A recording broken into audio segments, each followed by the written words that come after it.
Bon, alors ensuite, pour continuer justement dans la lignée du pragmatisme, la prochaine idée touche notre système pénal, le système de justice, le système pénal. Qu'est-ce qu'on a présentement? On a des prisons avec des prisonniers qui nous coûtent plus de 50 000 par année.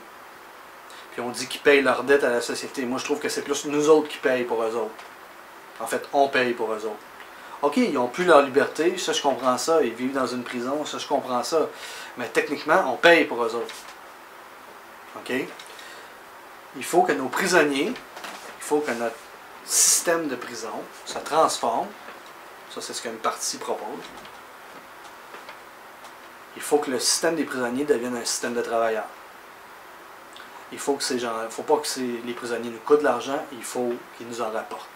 Là, bien sûr, il faut diviser les criminels, les prisonniers, parce qu'il y a des prisonniers qui ne peuvent pas devenir travailleurs, des pédophiles, des meurtriers, des membres d'organisations criminelles, ça ne peut pas devenir travailleurs pour sortir de la prison. Tu sais.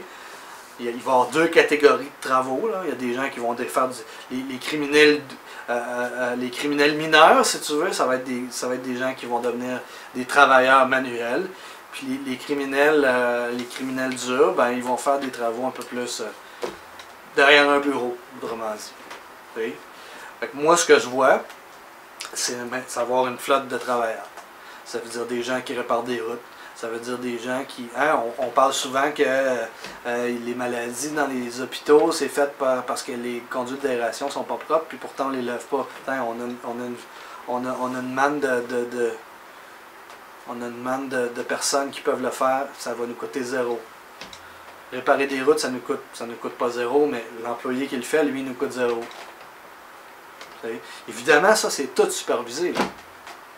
On n'envoie pas, c'est supervisé, c'est par petits groupes. Si on envoie un groupe de 3 prisonniers travailler dans un hôpital pour nettoyer, ben ça se fait peut-être la nuit, ça se fait probablement un soir, ça se fait avec les prisonniers portent des bracelets qui permettent de les localiser.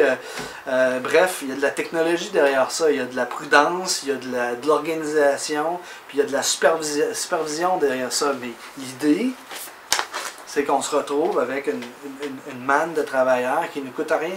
Ça nous permet d'économiser sur des projets, puis peut-être de créer des projets que ça fait longtemps qu'on pousse parce qu'il n'y a pas de moyens pour. T'sais? Ou d'améliorer des conditions actuelles, comme nettoyage de puits d'aération, des choses comme ça. Ça nous permet d'améliorer des conditions à un coût qui est bien moindre comparé à ce que ça pourrait être. T'sais? Et là, on a des prisonniers qui pourrissent en prison et qui nous coûtent de l'argent. C'est juste ça qu'on a là. Tu sais? Il faut que ces prisonniers-là nous rapportent de l'argent. Il faut qu'ils travaillent. Puis travailler pour vrai. Tu sais?